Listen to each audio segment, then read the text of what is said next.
Students, अपन लोगों का classification of resources तक हो चुका था। अब अपन लोगों को डेवलपमेंट ऑफ रिसोर्सेज से पढ़ना है। ठीक है, डेवलपमेंट ऑफ रिसोर्सेज क्या होता था एक बार देख लेते हैं। डेवलपमेंट ऑफ रिसोर्सेज मतलब रिसोर्सेज को अपन को किस तरह से डेवलप करना है। उसके लिए पहले अपन को ये समझना पड़ेगा कि रिसोर्सेज के साथ प्रॉब्लम क्या हो रही है, रिसोर्सेज इतने कम क्यों होते जा रहे हैं। रिसोर्सेज ठीक है, अपन पढ़ते हैं। रिसोर्सेज ह्यूमन के सर्वाइवल के लिए बहुत ज़्यादा इंपॉर्टेंट है। ह्यूमन की क्वालिटी ऑफ लाइफ को मेंटेन करने के लिए रिसोर्सेज बहुत ज़रूरी है। लोगों को क्या लगता है ना, resources free gift of nature है, तो उसको हम लोग जिस तरह से यूज़ करना है उस तरह से यूज़ करेंगे। तो उस वजह से 3 प्रॉब्लम्स आ रही है। First, depletion of resources due to greed of individual. कुछ इंडिविजुअल लोगों के ग्रीड की वजह से रिसोर्सेज बहुत ज़्यादा क्या होते जा रहे हैं, कम होते जा रहे हैं। Second, accumulation of resources in few hand. Second problem क्या आ रही है रिसोर्सेज के साथ, रिसोर्सेज जो है ना कुछ लोगों के पास बहुत ज़्यादा है और कुछ लोगों के पास रिसोर्सेज ही नहीं है। जैसे कि पानी की दिक्कत, पानी कुछ लोगों के पास अनलिमिटेड है इसीलिए वो लोग वेस्ट कर रहे हैं, और कुछ लोगों के पास तो पीने का भी पानी नहीं है। आगे, global crisis due to indiscriminate exploitation. Globally बहुत ज़्यादा दिक्कत आ रही है बिकॉज अपन लोग रिसोर्सेज को बिल्कुल भी साइंटिफिकली और दिमाग लगा के यूज़ नहीं कर रहे हैं। 3 problem, depletion of resource due to individual greed, second accumulation of resources in few hand, third global crisis. 3 चीज़ें वापस याद कर लेना, greed, accumulation, global crisis. Greed, accumulation, global crisis, ये 3 अपन को रीड करना है। ठीक है, अपना फ्यूचर बहुत डेंजर में है बिकॉज ऑफ दिस प्रॉब्लम्स। इस वजह से प्लानिंग बहुत ज़्यादा ज़रूरी हो जाती है। किस तरह से प्लानिंग करेंगे, क्या करना है, उससे पहले पढ़ने के लिए अपन को 3 चीज़ें समझनी है। सबसे पहले सस्टेनेबल डेवलपमेंट का मतलब समझना है। सस्टेनेबल डेवलपमेंट अपन बहुत बार पढ़ चुके हैं, तो एक बार वापस मैं समझा दीजिए। सस्टेनेबल डेवलपमेंट मतलब आप लोगों को इस तरह से डेवलप करना है कि आप लोग खुद तो डेवलप करें बट आपकी वजह से फ्यूचर जनरेशन को कोई नुकसान ना हो। आप इस तरह से ग्रोथ कीजिए कि फ्यूचर जनरेशन को नुकसान ना हो। ऐसा नहीं हो कि जितना ऑयल का अपने पास रिजर्व है वो पूरा का पूरा आप यूज़ कर लो, फ्यूचर के लिए तो, फ्यूचर जनरेशन के लिए भी तो कुछ बचाना पड़ेगा।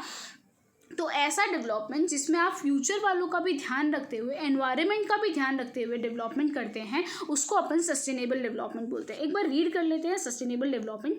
Development should take place without damaging the environment, and development in the present should not compromise with the needs of the future generation. Environment को बचाना है और फ्यूचर जनरेशन की नीड्स को, फ्यूचर जनरेशन की नीड्स को क्या क्या अपन को बचाना है, एनवायरनमेंट को बचाना है एंड फ्यूचर जनरेशन की नीड्स को बचा के अपन को डेवलपमेंट करना है।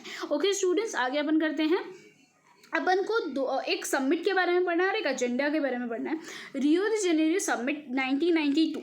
समिट मतलब मीटिंग हुई थी कुछ। इस मीटिंग में क्या हुआ ना, लोगों को समझ आ रहा था, सब पूरे वर्ल्ड वाइड लोगों को समझ आ रहा था कि लोग है ना रिसोर्सेज को जुडिशियली यूज़ नहीं करें, दिमाग लगा के यूज़ नहीं करें। इस वजह से जून 1992 में 100 से ज़्यादा लोग रियो द जेनेरियो में मिले। वहाँ पे उन लोगों ने इंटरनेशनल समिट मतलब मीटिंग की।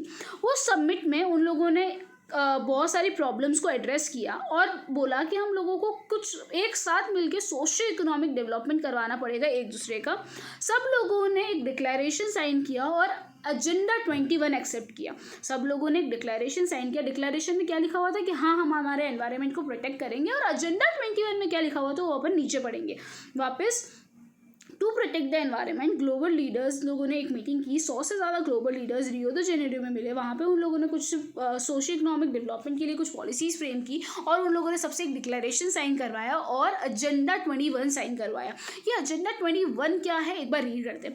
It is a declaration sign by the leader. इन लोगों ने ये UNCD वो जो मीटिंग कंडक्ट हुई थी ना रियो द जेनेरियो में, उसका नाम है। उसमें उन लोगों ने का मेन पर्पस क्या था, उन लोगों का मेन पर्पस था सस्टेनेबल डेवलपमेंट का। तो एजेंडा 21 क्या बोलता है, सस्टेनेबल डेवलपमेंट। इसके अंदर और क्या है, it is an agenda to combat environmental damage, environmental damage को प्रोटेक्ट करना, पॉवर्टी घटाना, म्यूचुअल नीड्स और रिस्पॉन्सिबिलिटीज़। सारे जो कंट्रीज़ है एक दूसरे के लिए जो रिस्पॉन्सिबिलिटी है उसको समझे, एक दूसरे की नीड्स को समझे, पॉवर्टी हटानी है, एनवायरमेंटल डैमेज को कम करना है। ये सारी चीज़ें एजेंडा 21 में डिस्कस की हुई थी। एजेंडा 21 में ये भी था कि हर जो कंट्री है ना अपना अपना एजेंडा थोड़ा सा अमेंड करके बना सकती है, ज़रूरी नहीं है उसको सेम रखना है। एजेंडा 21 हर कंट्री का थोड़ा अलग हो सकता है, उसको अपने फॉर्म में बना सकती है, पर उसको बनाना कंपलसरी था। एजेंडा 21 बनाना कंपलसरी था, जिसके अंदर ये सारे जो इश्यूज़ है वो एड्रेस हो सके। ओके स्टूडेंट्स, अब आते हैं एक्चुअल में किस तरह से रिसोर्स प्लानिंग होती है और उसको किस तरह से कंजर्व किया जाता है। Planning is widely acceptable strategy for judicious use of the resource. India with such diversity of resource require planning. Planning हमेशा बोलते हैं ना फेवरेबल चीज़ है, ताकि अपन अपने रिसोर्स को जुडिशली यूज़ कर सके। इंडिया इतना डाइवर्स है रिसोर्स के मामले में कि वहाँ पे प्लानिंग की बहुत ज़्यादा ज़रूरत है।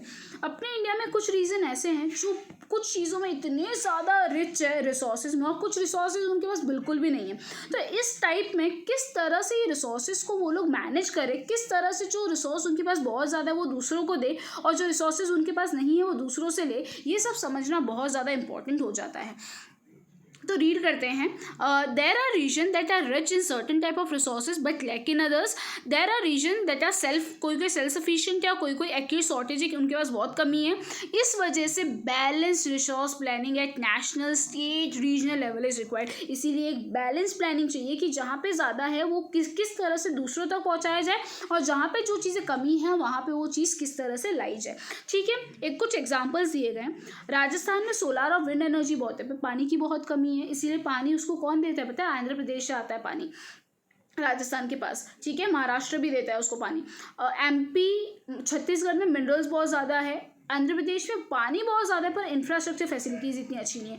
तो ये सारी चीज़ें ऐसा है कि वहाँ पे कुछ चीज़ें बहुत ज़्यादा है और कुछ चीज़ें बहुत कम है। तो ऐसी कंट्री में रिसोर्स प्लानिंग बहुत ज़्यादा ज़रूरी है। रिसोर्स प्लानिंग इंडिया में किस तरह से की जाती है वो अपन लोग पढ़ते हैं। Resource planning is a complex process, जिसके अंदर क्या क्या इन्वॉल्व है। Identification and inventory of resource across region of country. It involve surveying, mapping, qualitative, quantitative estimation and measurement of resources. सबसे पहले भाई आइडेंटिफाई करना क्या क्या है, कितना है। इन्वेंट्री मतलब कितना है। उसके बाद इसके अंदर अपन को क्या क्या करना पड़ेगा आइडेंटिफाई करने के लिए और इन्वेंट्री निकालने के लिए। सर्वे करने पड़ेंगे, मैपिंग करनी पड़ेगी। मैपिंग मतलब अपन जो मैप्स बनाते हैं उसमें मैपिंग करते हैं ना, यहाँ पे ये अवेलेबल है, यहाँ पे ये अवेलेबल है। उसके बाद एस्टिमेशंस करने पड़ेंगे, मेजरमेंट करने पड़ेंगे कि ये कितने साल तक चलेगा, इसको किस तरह से यूज़ करना है। तो फर्स्ट काम है identification and inventory of resources across regions of the country. Second, evolving planning structure for implementing plan use of the ठीक है, अब अपन लोगों को एक प्लानिंग स्ट्रक्चर बनाना है। ये प्लानिंग स्ट्रक्चर कैसे बनेगा? टेक्नोलॉजीज को यूज़ करके, स्किल्स को यूज़ करके और इंस्टीट्यूशंस की मदद लेके। उसके बाद अपन को क्या करना है? प्लानिंग करनी है। उसके बाद matching resource planning with the nation development plan. फिर आपने जो प्लानिंग किया उसको देखिए, वो प्लानिंग आपकी जो नेशन डेवलपमेंट प्लान है उसके साथ मैच कर रहा है कि नहीं कर रहा। अगर वो उसके साथ मिसमैच कर रहा है तो आपका जो प्लान है वो प्रॉपर नहीं है। सबसे पहले आपने इन्वेंट्री आइडेंटिफाई किया, प्लानिंग किया कि उसको किस तरह से यूज़ करेंगे, किस तरह से यूज़ नहीं करेंगे। उसके बाद आपके प्लान को आपने रिसोर्स डेवलपमेंट प्लान के साथ कंपेयर किया, ताकि आपका जो प्लान है और जो नेशन डेवलपमेंट का जो प्लान है वो एक दूसरे के साथ क्या कर सके? मैच कर सके। ओके स्टूडेंट्स, अवेलेबिलिटी, सिर्फ रिसोर्स अवेलेबल होना बोलता है, इसका मतलब ये नहीं कि आप बहुत ज़्यादा ग्रो करोगे। कोई रीजन ऐसे हैं जिनके पास बहुत हाई लेवल ऑफ रिसोर्सेज है, तो भी वो बैकवर्ड क्लासेस में आते हैं, बैकवर्ड रीजन्स में आते हैं। क्यों? क्योंकि उनके पास अवेलेबल टेक्नोलॉजीज नहीं है, इसीलिए ऐसा बोला जाता है। सिर्फ अवेलेबिलिटी ऑफ रिसोर्स इनफ नहीं है, इवन आपको क्या चाहिए? अप्रोप्रिएट टेक्नोलॉजी चाहिएगी, ताकि आप उस रिसोर्सेज को यूज़ कर सके। आप लोगों ने देखा होगा आंध्र प्रदेश में बोलते हैं ना इंफ्रास्ट्रक्चर फैसिलिटी इतनी अच्छी नहीं है, पर वहाँ की टेक्नोलॉजी बहुत अच्छी है, इसीलिए वो अभी बहुत ग्रो कर रहा है धीरे धीरे। सेम गोज़ विद तमिलनाडु में भी जो तुम्हारे रिसोर्सेज है ना वो इतने नहीं है, बट वहाँ पे जो टेक्नोलॉजी है ना एडवांसमेंट वो बहुत ज़्यादा अच्छा है, इस वजह से तमिलनाडु बहुत ग्रो कर रहा है। तो सिर्फ रिसोर्स होना इंपॉर्टेंट नहीं है, रिसोर्स के साथ टेक्नोलॉजी भी होनी चाहिए, तो ही आप ग्रो कर पाएंगे। मैंने यहाँ पे देखो कुछ लिखा है, question in NCERT about region about ये कि ऐसा क्यों होता है, उसके रिलेटेड तुम्हारी एनसीईआरटी में रिसोर्स प्लानिंग के नीचे एक क्वेश्चन होगा, वो आप लोग पढ़िए, उसका रीज़न आप लोग पढ़िए और मुझे तुम लोग समझाओगे। मैं नेक्स्ट वीडियो में वो रीज़न भी समझाऊंगी। उससे पहले आप लोग ट्राई कीजिए कि आप लोगों को समझ आता है कि नहीं आता है। ठीक है, लास्ट चीज़ है कंजर्वेशन ऑफ रिसोर्स। आप रिसोर्स को किस तरह से कंजर्व कर पाएंगे। रिसोर्सेज बहुत इंपॉर्टेंट है, बट उसके इर्रेशनल यूज़ की वजह से आज के टाइम में क्या हो चुका है? सोशियो इकोनॉमिक प्रॉब्लम आ चुकी है। गांधी जी ऐसा बोल रहे हैं कि अपने इंडिया में बहुत रिसोर्स है, सबके लिए बहुत रिसोर्स है, अपने पास बहुत, बस सब किसी की ग्रीड के लिए अपने पास रिसोर्सेज नहीं है. There is enough for everyone's need but not enough for anyone's greed. सबकी नीड के लिए अपने पास अपने रिसोर्सेज है, बस किसी की ग्रीड के लिए अपने पास रिसोर्सेज नहीं है. He place the greedy and selfish individual and exploitation of natural modern technology at the root cause of resource depletion and global level. उन्होंने क्या बोला कि सबसे जो रूट कॉज है रिसोर्स का डिप्लीशन का, वो क्या है, ये जो तुम लोग गलत तरीके से टेक्नोलॉजी को इस्तेमाल कर रहे हो और जो तुम्हारा ग्रीडी बिहेवियर है, उस वजह से तुम्हारे जो रिसोर्स है वो क्या हो रहे हैं, डिप्लीट हो रहे हैं. क्या हो रहे हैं, डिप्लीट. ठीक है स्टूडेंट्स, एक बार आप लोग, ये आपकी टेक्स्ट बुक है एनसीईआरटी की, देख लीजिए. अपन लोगों का सब कुछ कवर हो चुका है. मैंने तुम लोगों को रिसोर्सेज का क्लासिफिकेशन बता दिया, रिसोर्सेज की डेफिनेशन बता दी, उसके बाद टाइप्स ऑफ रिसोर्सेज वाला पार्ट बता दिया, बायोटिक एग्जॉस्टिबिलिटी के बेसिस पे, रिन्यूएबल नॉन रिन्यूएबल, ओनरशिप के बेसिस पे, इंडिविजुअल और community, national international, on the basis of status of development, potential, develop resource, stock, और लास्ट क्या था, रिजर्व. राइट, ये भी अपना कंप्लीट हो गया. डेवलपमेंट ऑफ रिसोर्सेज, उसके जो 3 प्रॉब्लम्स अपन ने देख लिए. 3 प्रॉब्लम्स क्या थे, ग्रीड वाला मैंने तुमको बताया था, एक्यूमुलेशन बताया था, इनडिस्क्रिमिनेट एक्सप्लॉयटेशन, उसकी वजह से क्या होता है, ग्लोबल क्राइसिस आ रही है. ठीक है, उसके बाद अपन ने सस्टेनेबल डेवलपमेंट समझ लिया, रियो द जेनेरो अर्थ समिट पढ़ लिया, एजेंडा 21 पढ़ दिया. रिसोर्स प्लानिंग में क्या क्या था, रिसोर्स प्लानिंग में किस तरह से प्लानिंग करनी चाहिए, अपन ने सारे एग्जाम्पल्स देख लिए इसके अंदर. Right, resource planning in India में भी अपन ने ये जो प्रोसेस है वो पूरा देख लिया. Availability of resources is necessary for the development of region, बस सिर्फ अवेबिलिटी से कुछ नहीं होगा अगर उसकी टेक्नोलॉजी नहीं है. ये वाला पैराग्राफ मैं आपको बोल रही थी पढ़ना, ये आपका होमवर्क है. ठीक है, कंजर्वेशन ऑफ रिसोर्सेज में आपको यहाँ पे कुछ टेक्निक्स नहीं बताई गई, यहाँ पे बस बताया गया कि आपको रिसोर्स को कंजर्व करने के लिए गांधी जी ने क्या बोला. गांधी जी ने बोला कि भाई सबके लिए है सब कुछ, बस सबकी ग्रीड के लिए नहीं है. ये लास्ट लाइन मैं लिखना भूल गई, एक बार देख लीजिए. He was against mass production and wanted to replace it with production by masses.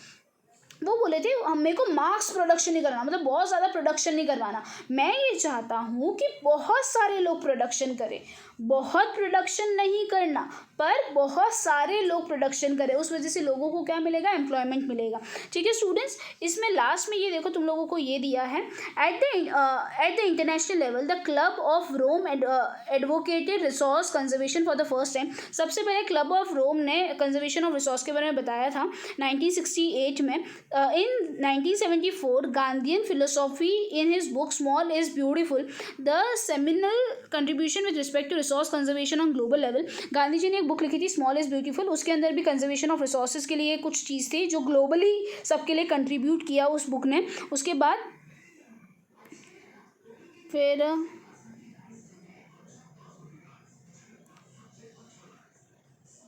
Sorry global level पे ये जो बुक है गांधी जी की नहीं थी, ये बुक थी अपने प्रेजेंटेड, इन्होंने प्रेजेंट की थी और बुक थी अपनी ब्रूटन लैंड कमीशन रिपोर्ट में ये बुक प्रेजेंट की गई थी. ठीक है, ये किसी और ने प्रेजेंट की थी, गांधी जी की बुक नहीं थी. इस बुक के अंदर गांधी जी की आइडियोलॉजी मेंशन थी. ठीक है, सस्टेनेबल डेवलपमेंट का कंसेप्ट भी इसके अंदर मेंशन किया गया था. उसके बाद it means resource conservation which was subsequently publish in the book entitled our common future के अंदर सस्टेनेबल डेवलपमेंट का कंसेप्ट डिस्कस किया था. Another significant contribution was made on the earth summit Rio de Janeiro भी एक important था. सबसे वापस एक बार देख लेते हैं. सबसे पहले क्लब ऑफ रोम ने कंजर्वेशन के रिलेटेड बोला था 1968 में. उसके बाद 1974 में गांधी जी की फिलोसॉफी एक बुक के अंदर प्रेजेंट की गई थी, स्मॉल इज ब्यूटीफुल. कहाँ प्रेजेंट की गई थी, ग्लोबल लेवल पे ब्रूटन लैंड कमीशन रिपोर्ट में मेंशन की गई थी जो 1987 में बना था. उसके बाद सस्टेनेबल डेवलपमेंट का कंसेप्ट आवर कॉमन फ्यूचर के अंदर डिस्कस किया गया था. और उसके बाद रियो द जेनेरो में तो तुमको पता ही है कि क्या हुआ था, वो एजेंडा डिस्कस हुआ था, एजेंडा 21. ओके स्टूडेंट, इसके बाद अपन लोगों का क्या क्या बाकी है, बहुत कुछ बाकी है. इसके बाद अपन नेक्स्ट लेक्चर में लैंड रिलेटेड पूरा पढ़ेंगे और सॉइल का कुछ पार्ट पढ़ेंगे. और थर्ड वीडियो जो होगी इसके बाद वो जो तुम्हारी होगी वो क्लासिफिकेशन ऑफ सॉइल पे होगी. उसके साथ मैं तुमको मैप भी करवा दूंगी तुम्हारी इसी बुक के अंदर से. ओके स्टूडेंट्स, कुछ भी डाउट हो तो मुझे कॉल कर देना या मैसेज कर देना. Bye bye.